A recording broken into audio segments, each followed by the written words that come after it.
We had been married for 15 years, but things had become monotonous, and we grew apart.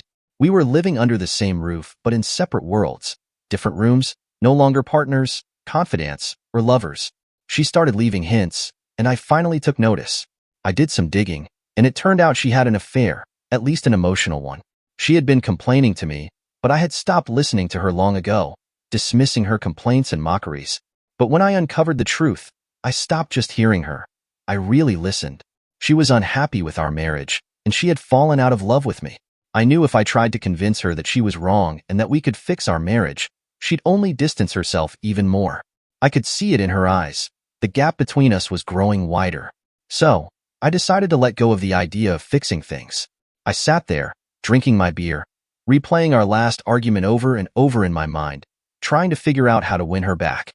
But every time I tried harder to get her back, she drifted further away. I spent late nights in the guest room, letting my wife sleep in our large family bed while I nursed my wounds. One night, something changed. As I reflected on our relationship, I had a sudden realization. Why was I arguing with her about her feelings? What she felt was real to her, and I had been dismissing it. I realized how foolish I had been, trying to tell her that her feelings weren't valid. From that moment on, I stopped arguing with her. But what about me? As I sat there in the dark, it hit me. I wasn't happy either. I wasn't in love with her anymore. I was in love with the idea of our marriage and the life we used to have, but that wasn't our reality anymore. This epiphany shook me, and I knew I had to make a change. I spent time reflecting, and eventually, I came up with a plan. It didn't matter if it worked or not. I knew that what we were doing wasn't working, and I couldn't keep doing the same thing expecting different results. So, I smiled, tossed the empty beer bottles into the trash, and made the decision to sleep in the guest room. This was part of the plan. But just as I was about to settle in, my wife, Becky, opened the door and flicked on the light, interrupting my peace. "Why are you sleeping in the guest room?" Becky asked as she walked into the room. I squinted against the bright light, my eyes adjusting. "I stayed up late and didn't want to disturb you," I replied. She looked at me for a moment before heading to the kitchen to make herself coffee. I wasn't a coffee drinker. Thankfully, I could wake up alert and ready to go. After jumping into the shower, I prepared for the conversation ahead, feeling oddly light on my feet. When I walked into the living room, Becky was sitting across from me, visibly agitated, her fists clenched. I sat down on the couch in my usual spot, watching her closely. "Timothy," she began, her voice shaky, "this isn't working. I feel disappointed, lost, and I don't think I love you anymore." I sat still, letting her words hang in the air. She took a deep breath and continued, "I know we've been together a long time, but I think we need to get a divorce." The word divorce lingered, and I couldn't help but smile as she nervously waited for my reaction. "That sounds good, dear," I said casually. She blinked in disbelief. "Timothy, did you hear me?" I nodded. "Yes, I heard you.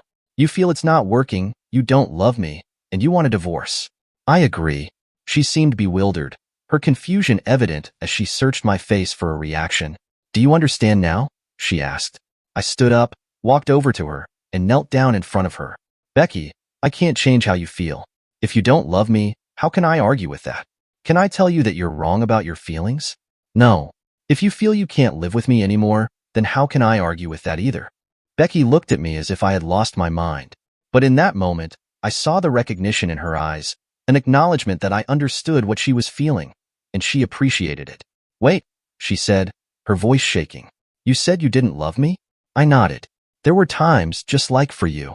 She looked taken aback, as if this wasn't the scene she had imagined playing out. Her emotions were reflected in her expression, and I couldn't help but notice the shift. "Anything else?"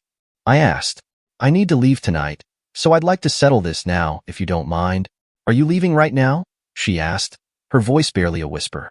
I stood up, putting on my jacket. "Yes, I'm leaving. I think I'll hit a few bars. Maybe I'll start looking for someone else instead of you."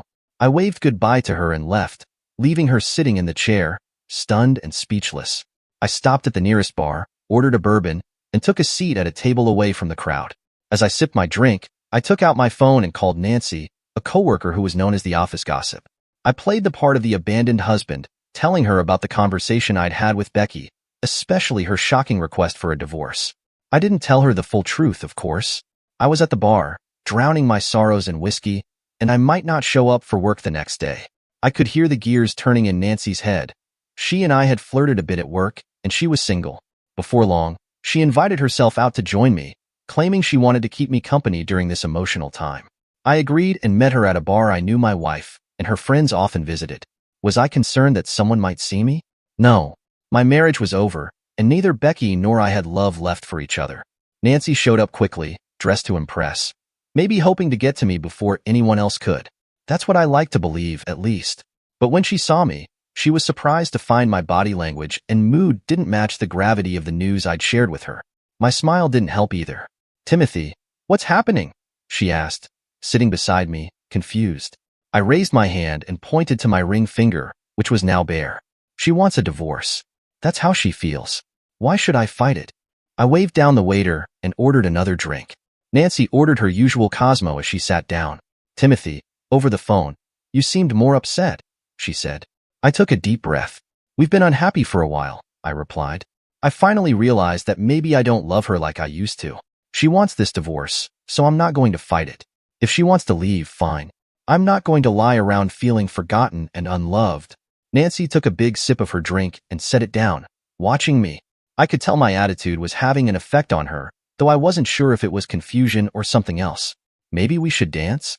I said without waiting for her to answer, grabbing her hand and leading her to the dance floor. She looked up at me. "Timothy, what are you planning to do?" I pulled her closer, enjoying the closeness. "I'm going to give her everything she thinks she wants. I'm going to do whatever I want right now. And right now, I want to dance with you. In fact, I've wanted to dance with you for a long time." She smiled, looking into my eyes.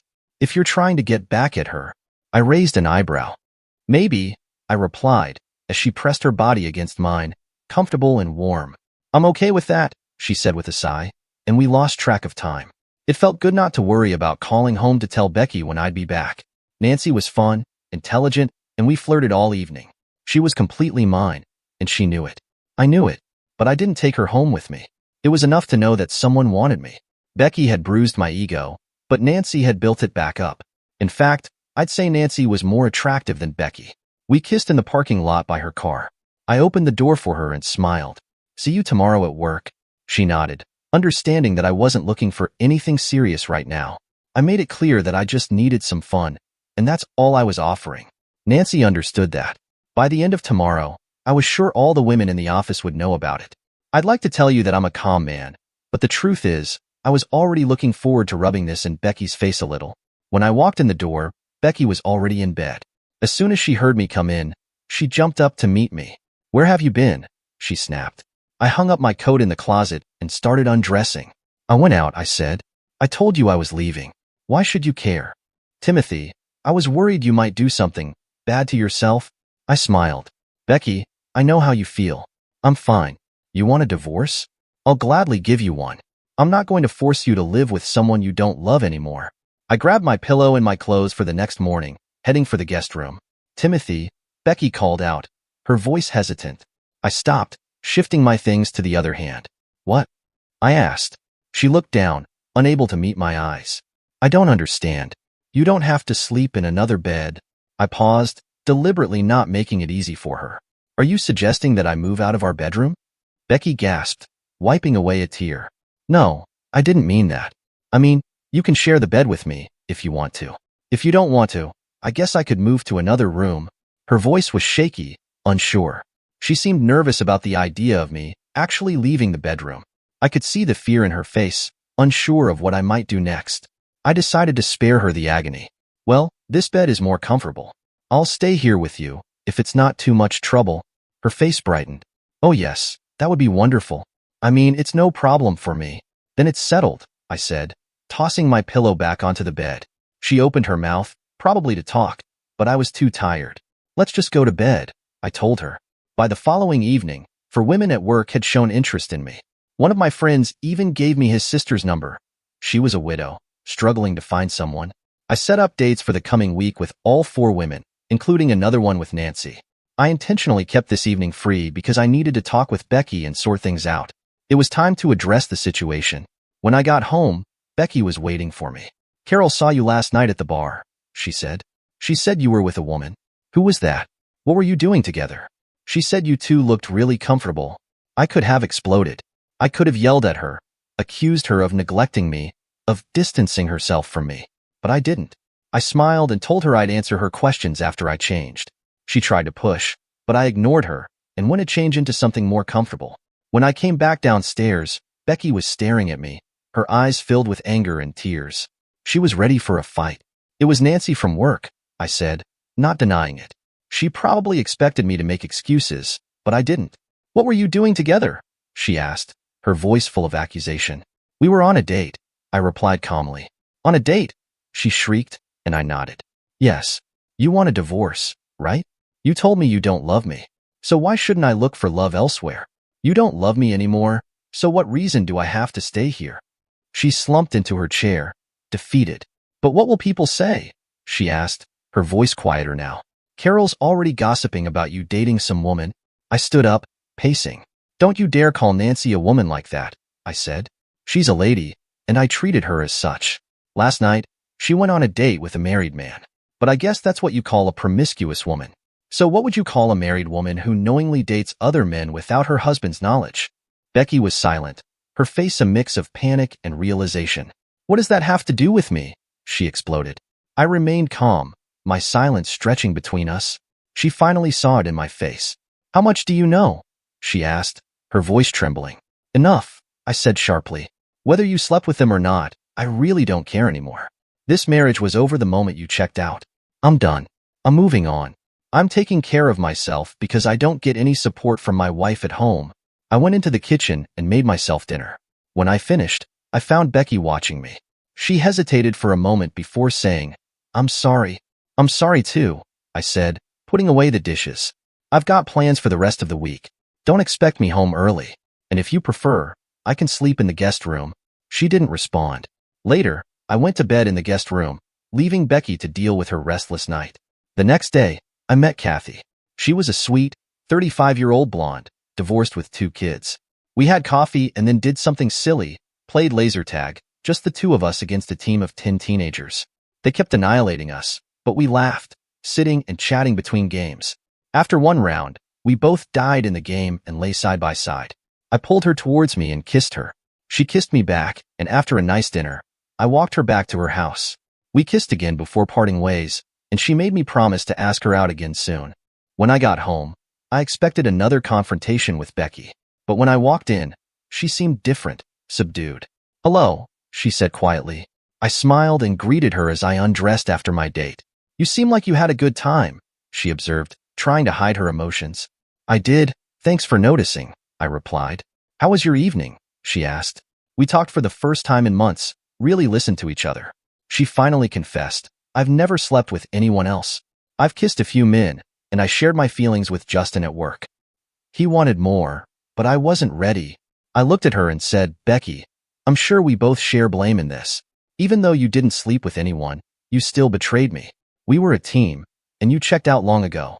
I respect that you didn't actually sleep with someone before asking for a divorce, but you've still hurt me. I should have listened to your feelings instead of arguing with them. She nodded, her face a mixture of regret and acceptance. We sat in silence for a while, both processing everything. Timothy, I'm feeling so confused right now. I'm not sure if I want a divorce. I smiled and replied, Let me know when you figure it out. I'm not kicking you out, and I'm not planning to leave anytime soon. I was already heading to the guest bedroom when she asked, Are you still going to see Nancy? Yes, I answered. I'm seeing her, and others too. Do what you need to do, figure it out. I need to do what's best for me. If we get a divorce, well, then it wasn't meant to be. I entered the guest bedroom, but she followed me, stopping in the doorway. Timothy, she said. I turned to see her standing there as I took off my shirt. Come back to bed, please, she begged. I hesitated. Do you think that's wise? Tears streamed down her face. I don't know. I just want you right now. I reached out to her, and she threw herself into my arms, sobbing. She was confused and didn't know how to feel. I carried her back to our bed, holding her as we fell asleep. Lauren was a good friend of mine. We often discussed the latest TV shows and fandom topics. We went to a bar with live music that evening, which she was excited about, but none of her friends or dates were interested in joining her. So, I took her with me. We had fun, but there was no romantic chemistry between us, just a solid friendship, which was enough for both of us. I got home early and parked in the driveway, only to see a car there. A brief pang of jealousy flared up, but I quickly calmed myself, reminding myself that whatever happens, happens. There's no point in worrying, right? I learned this technique from my psychiatrist during treatment for my fear of flying. Instead of thinking, "Oh God, I'm about to get on a plane," he helped me reframe it to, "Oh God, I'm about to get on a plane. I can't wait." It took some practice, but it generally worked in the short term. I repeated my mantra and opened the door, finding Becky sitting with Carol, one of her friends. "Timothy, I didn't expect you back so soon," Becky said. "Carol," I nodded at them. Carol gave me a cold stare but didn't speak. "Work finished early, so here I am," I said. "Do you need some privacy?" Becky and Carol exchanged glances, and Carol stood up. "I should get going." "Becky, I'll talk to you soon." Becky walked Carol to the door, and when she returned, she said, "Sorry for intruding. I didn't mean to interrupt your evening." I shrugged. "Don't be silly, Timothy. This is your home too." I paused, considering her words. "When was the last time either of us called this place our home?" "Have you eaten?" she asked. I poked at the leftovers from what she and Carol had apparently shared. "How are you?" I asked. She sat down. "I'm okay, I think." I invited Carol over to talk, but she only confused me more. "How so?" I asked. "She wanted me to kick you out, change the locks, and divorce you," Becky said. "Well, my key still works, so I guess you didn't have time to call the locksmith," I replied. She laughed softly. "Don't be silly. I had to explain to her that I was the one who asked for the divorce after I told you that. What rights do I have over you? I left you, right?" She looked intently at me, that last part more of a question, searching for an answer. I wanted to jump up and reassure her, to tell her that I still belonged to her, but I didn't. I stayed silent. In the past, my reassurances would have pushed her away, but maybe this more non-committal approach would have a different effect.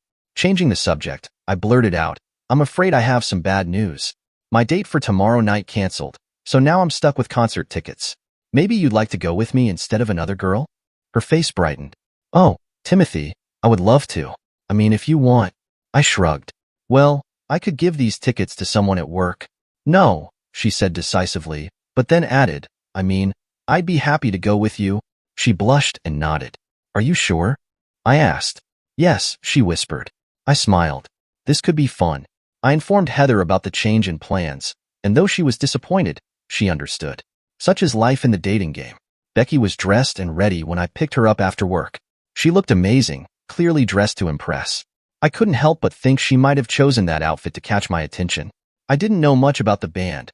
Heather had recommended the concert, so I'd bought the tickets. They were good, loud but enjoyable. I wasn't surprised when we ran into Heather. I could see that Becky was caught off guard by how great Heather looked, and she quickly realized that Heather was supposed to be my date tonight. I apologized to Heather, introducing her to Becky. "Heather, this is Becky." "Becky, Heather," I said. Heather was supposed to be my date tonight, but something came up.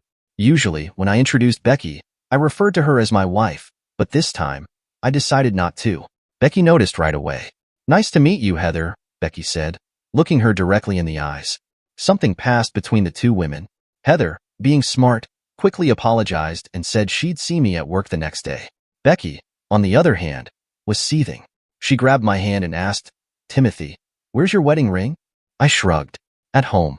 I took it off after you asked for a divorce. I don't need it anymore." Becky was at a loss for words. "Timothy, we aren't divorced yet." I smiled, focusing on the music. Several times, I went to the bar to refill our drinks. Each time, Becky kept a close watch on me. Every time I was at the bar, some woman would approach, and I'd chat with them. One even made me laugh and slipped me her number. Becky noticed but didn't say anything. I'm not usually the type to flirt, but after Becky asked for the divorce, I allowed myself to be more free. I discovered I had a rather blunt knack for flirting, and without the restraint I once had, I didn't need to hold back anymore. I'm not the handsomest guy around, but I've always had a good sense of humor, and it seemed that women appreciated it. For the first time in a while, I could feel Becky watching me, maybe even remembering how my humor and charm once captivated her heart. She stayed quiet the whole way home, and so did I. Once we were home and getting ready for bed, Becky asked again, "Timothy, where's your wedding ring?" I pointed to the sock drawer in the dresser. She walked over, opened it, and pulled out the gold ring. She stared at it for a moment, then looked at me, her eyes welling with tears. "It's yours now," I told her. "I think you should throw it away or sell it." She hesitated. "What should I do with it?" she asked quietly. Do whatever you want, I replied. That ring was a symbol of our love, our marriage. At one point, it was a shield, a warning that I was unavailable to others. I doubt most people even understand the meaning behind it. For me, this ring kept other women away.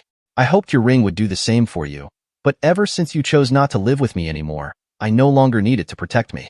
It just reminds me of what used to be. I looked her straight in the eyes until she met my gaze. When the time comes, you'll decide what to do with it. I stepped closer to her and closed her fingers around the gold band. She held on to it quietly, accepting the responsibility. Thank you for the evening, she called out to me as I was drifting off to sleep. I really enjoyed the concert and spending time with you. Anytime, I muttered, before slipping back into sleep. The next morning, breakfast was ready. Becky had made eggs and bacon, and I appreciated her effort. But as I looked at her, I noticed she hadn't taken off her wedding and engagement rings. I also noticed Becky fidgeting with her wedding and engagement rings as we ate breakfast together that morning. Later, at work, Carol called me. Carol, I'm surprised to hear from you. What can I do for you? Lunch today at 12:30 at Bohemia, she said, before hanging up. I stared at the phone, unsure of what to expect. I didn't know Carol very well. She was one of Becky's friends from work, someone I didn't have much interaction with. Becky had always seemed to bond with her, but Carol had never been particularly friendly toward me. When I walked into the bar where I'd first met Nancy, I saw Carol sitting at a table with a white linen tablecloth. She waved at me, but her expression was tense and stern, signaling that this conversation would likely not be pleasant. As soon as I sat down and our orders were taken, Carol gave me a hard glare. What the hell are you doing? Becky is in agony, and you're dating other women right in front of her? For the first time in a while, I felt my face flush with a mix of embarrassment and anger. I quickly bit my tongue, realizing that anything I said or did here would probably get reported back to Becky. I took a moment to regain control of my emotions before responding. Carol, how much do you really know about what's going on with Becky? I asked. I know her husband is acting like a complete idiot, she growled. I glanced around, aware of the people watching us. Carol, stop talking nonsense. Answer my question honestly, and I'll answer yours. I have nothing to hide. Carol hesitated, then relaxed as the waiter brought our food. I sat back, waiting for her to continue. Becky's situation wasn't lost on Carol. Becky's confused, Carol admitted. So confused that she feels she needs to see other men to sort out her thoughts. She blushed, sipping her water. Becky's having a weak moment, Timothy, she added. Really? I asked, my voice thick with sarcasm. So now I'm the idiot? We've been trying to help her figure things out, Carol said. I leaned in, feeling the anger bubble up. This is where I take exception, Carol. Why is it you and your friends feel the need to help her sort out her marriage? Carol went silent. What business is it of yours? I asked. Becky is my friend, she said quietly. So what? I snapped. Shouldn't I be her best friend, her partner, her life companion? If she had problems, shouldn't she have come to me first? Instead, she goes to you, her friends, who decide it's a good idea to take her places where she can sort out her feelings with other men. Men who don't seem to care they're kissing another man's wife. Carol turned pale. She seemed to lose her appetite completely. I could feel my anger rising. Carol was just another foolish friend who felt the need to meddle in something she didn't understand. Let me ask you something, Carol, I said. Are you married? She shook her head. Have you ever been married? Another shake of her head. Do you have a degree in counseling? She was silent. Then what gives you the right to give advice about marriage? You've never been married. So how would you know what it's like? Carol gasped, taken aback. You think you can meddle in someone else's marriage? I asked. What makes you think you're qualified? I'm her friend, she muttered. From where I'm sitting, you don't know anything about me. How many times have you ever talked to me? Once or twice. I've been married to Becky for 15 years, but when have you ever made the effort to get to know me, to understand the man who's been her partner for all that time? You talk about helping her, but what the hell do you know about me other than what Becky's told you from her perspective? I could tell that Carol was on the verge of tears. I had made my point, and now I needed to get the message through to Becky via Carol. Carol, I said, my voice steady, Becky told me how she feels. She wants a divorce. She said, and I quote, I don't love you anymore. So, tell me, how am I supposed to respond to that? What argument can I make to convince her otherwise? She wants the divorce, and why should I be unhappy, hoping she'll change her mind? I finished my drink and noticed I hadn't eaten much of my food. I stood up, giving Carol one last look. I've realized that other women see something in me that Becky no longer does. She pushed me away. I didn't push her away. I'm not going to put my life on hold just because my partner is confused and no longer wants me. I'm trying to move on. How she feels about that is her business. I'm no longer trying to convince her or tell her how she should feel. I've accepted that. With those final words, I left before Carol could say anything more. I knew as soon as I walked out, she'd be on the phone with Becky. As I walked away, I had some thinking to do. That evening, I was meeting Sandra. Things went very well with Sandra. She was different from the others. She was a younger, very beautiful black woman, incredibly attractive. When she first joined our company, we were formal and polite. But a few months in, there was a moment when I was telling a rather spicy joke to some guys, and as I reached the punchline, Sandra walked into the room behind me. The men around me noticed her and held their breath. I turned to see her shocked expression and flashed her a mischievous smile.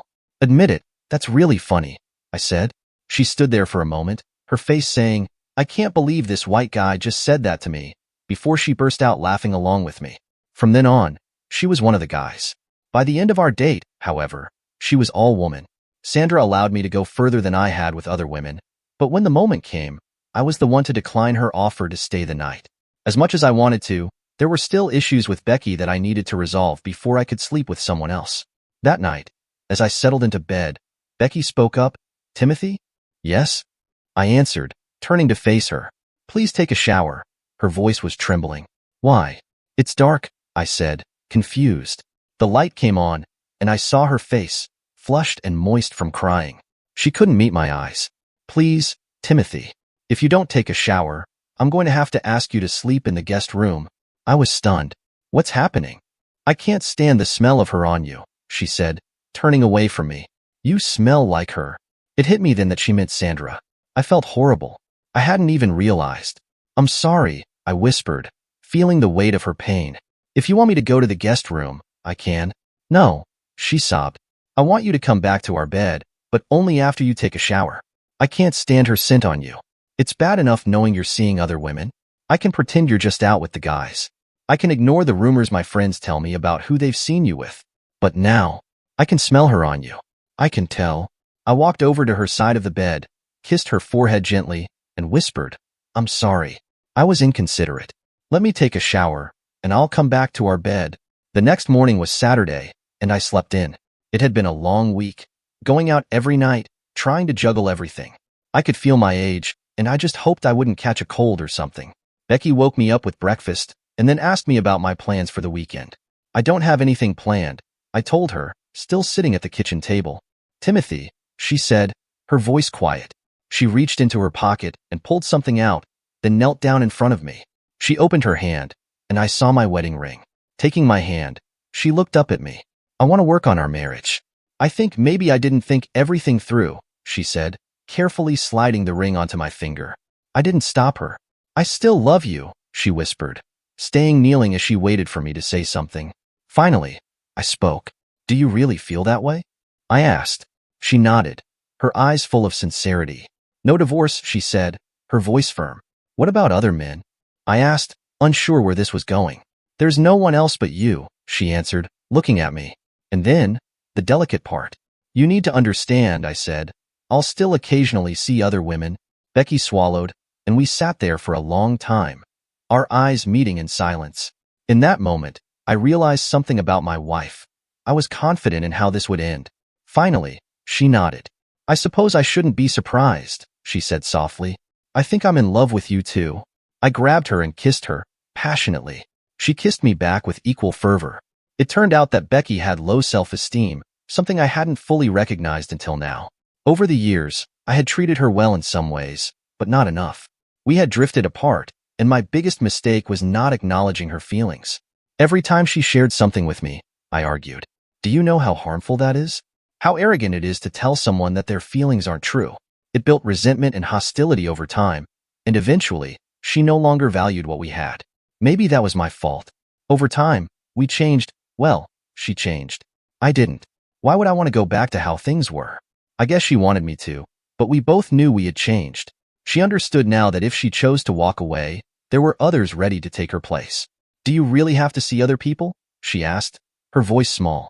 "I'm not planning to see other men," I replied, giving her a reassuring smile. Yes, I will see others from time to time. You may be my wife, but remember, I'm your husband. I won't forget about you. She smiled and then said, take me to bed and show me what I've been missing. Show me what all these other women get from you. Do you think you have what I need? I teased. I'll just show you my love, she said with a playful smile, and maybe wear you out so much that you won't have energy for any other woman. I picked her up and carried her to the bedroom. We wasted no time, undressing each other with urgency, almost frantic with desire. Our passion exploded as I took her, and then she took me, and then she took me again. At some point, she realized from my stamina that I hadn't slept with any of the other women. After 15 years of marriage, she knew exactly what I could do in bed. For the rest of the day, she had a knowing smile, but I remained silent. What happened with my dates was something I didn't bring up, and neither did she. It was an episode in our lives best left in the past. From then on, I never asked her about the men she had kissed or spoken to. She now looked at me with a newfound reverence and respect. I never would have believed my plan would work, but in the end, it did, though not in the way I expected. It wasn't a perfect plan, and at first, I was just too stubborn to let her have the satisfaction of seeing her hurtful words destroy me. When I saw how she reacted to my seeing other women while she stayed at home, I pushed my plan further. I won her back by creating space between us. You want what you don't have, and you take for granted what you do have, are the words I now live by. By freeing both her and myself, we've become closer than we ever were before. As for seeing others, I haven't had to yet. The first sign that Becky is reverting to her old self will prompt my next date. I know this, and she knows this. Together, we're working to not just listen to each other, but to truly hear each other. Dear listeners, please share your thoughts in the comments section below, and don't forget to like, share, and subscribe.